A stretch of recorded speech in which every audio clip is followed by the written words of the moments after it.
interplanetary slave trade was prevalent and lucrative. It is no wonder that the ancient people feared their gods who they claimed lived in the sky. The majority of the Earthlings now are genetically and symbolically part of the off-planet civilization of the Anunnaki.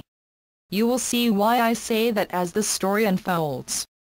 The Anunnaki elite of Nibiru are genetic manipulators who know how to create artificial life forms. In their arrogance they tried to play God.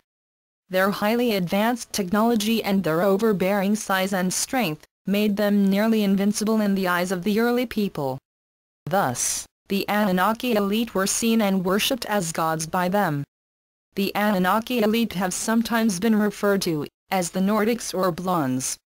They are tall, robust, full of vigor, athletic and usually of fair complexion. Their symbol of status and power is the winged disc that represents their home star Zayas. These Anunnaki elite were later known as Elohim and Nephilim. The Anunnaki elite, the Nephilim, created many religions, so they could be worshipped as gods. This gives them great satisfaction, and keeps humans from discovering who they really are. The Anunnaki developed religions by corrupting any spirituality they observed in the indigenous people of the earth. They employed religions as a powerful means of controlling the indigenous people.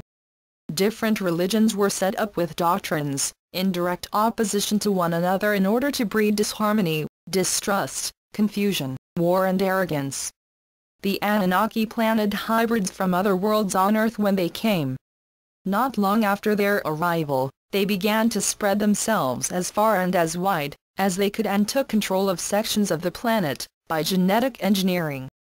They forced the indigenous people out of their own establishments and forced them into total submission. They used the indigenous people for controlled experimentation of biological breeding. Today, there are aliens who abduct Earthlings for cloning, and they also mutilate animals.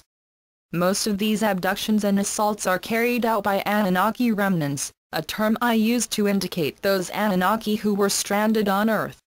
As mentioned earlier, the Anunnaki elite conquered and enslaved the primitive people, who were already residing on Earth. Some claim that Jesus was a hybrid from Nibiru, which maliciously implies that he was an Anunnaki. This is patently false. Jesus is in fact an avatar of the light who incarnated here to remind and to reawaken the sleeping human beings of their true origin.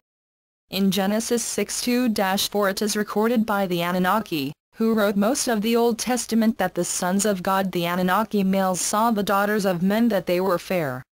In developing this doctrine, the Anunnaki were trying to show that the sons of God were lured to Earth and corrupted by the indigenous women of Earth. In fact, the women of Earth at that time were purer than the males, and the males revered them because the Earthling's spirituality still retained closeness to the Earth Mother. The Anunnaki had to twist this to make it appear that women were a gender that could not be trusted and that they must be oppressed by the males. The sons of God abused and horribly mistreated the indigenous women of the earth, to set the example of a misogynistic model for the indigenous men of the earth to follow. It was very critical to the plans of the Anunnaki to switch the gender of God from mother to father.